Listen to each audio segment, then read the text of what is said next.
కథ.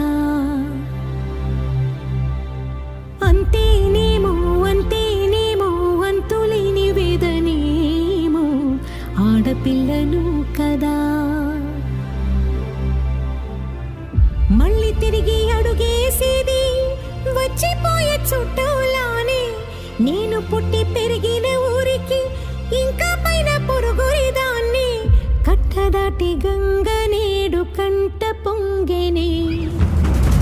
ఎంత ఎంత యాతనో ఎంత గుండె కోతనో ప్రాణమోలే పెంచుకున్న పిచ్చి నాన్నకు దూలమిరిగి భుజముపై పడిన పిడుగు పాటిది ఇంత కన్న నరక